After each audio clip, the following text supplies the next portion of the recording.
Tensions in the Middle East have reached a critical new peak, as Israel has launched a major offensive against Iran, sparking immediate retaliation and fears of a wider regional conflict. This Friday, June 13th, Israel confirmed extensive airstrikes across Iran, targeting what it claims are crucial nuclear and military facilities, while Iran has responded with its own barrage of drones. According to reports from the New York Times, The Washington Post, and Reuters, Israel's operation, dubbed Rising Lion, struck a wide range of targets. This includes Iran's main uranium enrichment facility in Natanz, where the underground structures were reportedly damaged, as well as military command centers and ballistic missile infrastructure. The strikes also tragically resulted in the deaths of several high-ranking Iranian military officials, including the head of the Revolutionary Guard's missile program, General Amir Ali Hajizadeh, the IRGC's Chief of Staff Mohammad Bagheri, and other senior commanders and nuclear scientists. The Associated Press and NPR confirmed that Iran's supreme leader, Ayatollah Ali Khamenei, has swiftly condemned these attacks, vowing severe punishment and a harsh response to what he called Israel's crime. Iran's President Masoud Pezeshkian has also stated that the nation will strongly take action and make the enemy regret its actions.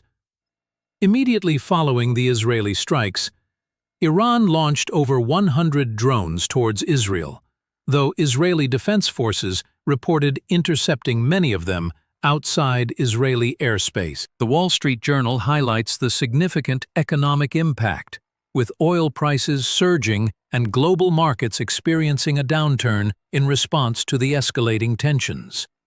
The prospect of disruptions to oil shipments looms, though analysts suggest the spike might be temporary if the conflict doesn't spread further. The volatility underscores the region's critical role in global energy markets. The international community is reacting with alarm.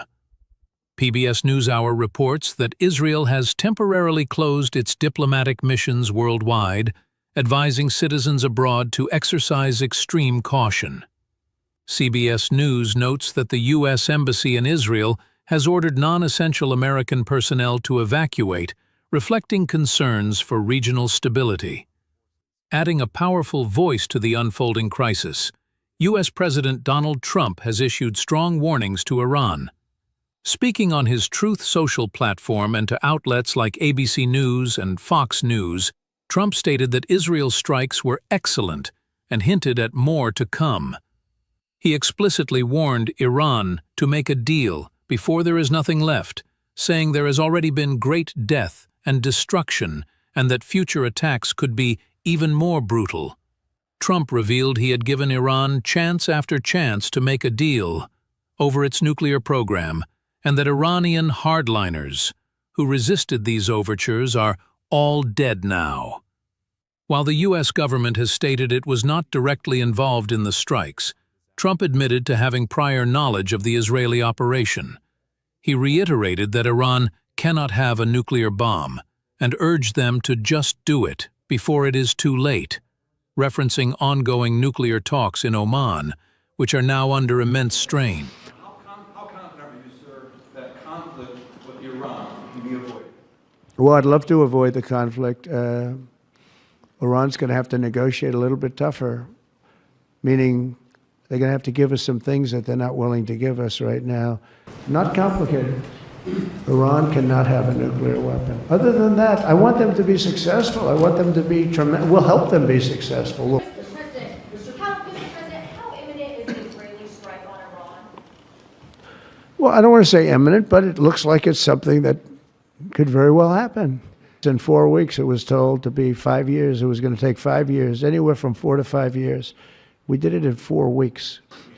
Yeah, it's a very fair question. Look, I want to have an agreement with Iran. We're fairly close to an agreement. We are fairly close to a pretty good agreement. It's got to be better than pretty good, though, but it's got to be, I'd much prefer an agreement. As long as I think there is an agreement, I don't want them going in because I think that would blow it. Might help it, actually, but it also could blow it.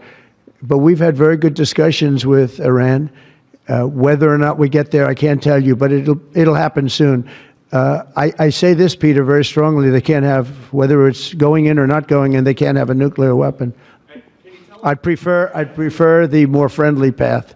And can you tell us what the Israelis told you that made you start to evacuate the dependents of servicemen and women who were stationed in the Middle East? They didn't tell me anything, but I said, look, there's a chance of massive conflict. We have a lot of American people in this area, and I said, we got to tell them to get out because something could happen soon. And I don't want to be the one that didn't give any warning and missiles are flying into their buildings. It's possible. So I had to do it. I had the choice. Do I do it or not? Doing it has its downside, but it also has its upside. Like, you're going to save a lot of lives if it should happen. Hopefully that doesn't happen. Right? No, we're not a king. We're not a king at all. Thank you very much.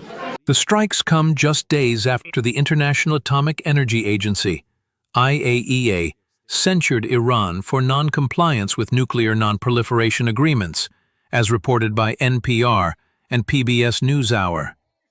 Iran's subsequent announcement of building a third enrichment facility and replacing centrifuges likely fueled Israel's preemptive action. The IAEA has stated it is closely monitoring the situation, confirming the Natanz site was targeted and is in contact with Iranian authorities regarding radiation levels. The immediate future remains highly uncertain. Israel's Prime Minister Benjamin Netanyahu has vowed the operation will continue as long as it takes to remove this threat, setting a challenging precedent for de-escalation. The full extent of the damage in Iran and the nature of its further retaliation, coupled with President Trump's firm stance, will determine the trajectory of this deeply concerning conflict, keeping the world on edge. All eyes remain on the Middle East, as the ramifications of these events ripple across the globe. The situation in the Middle East remains volatile, with the world watching closely for what comes next. For continuous in-depth coverage as this critical story unfolds, be sure to subscribe to our channel.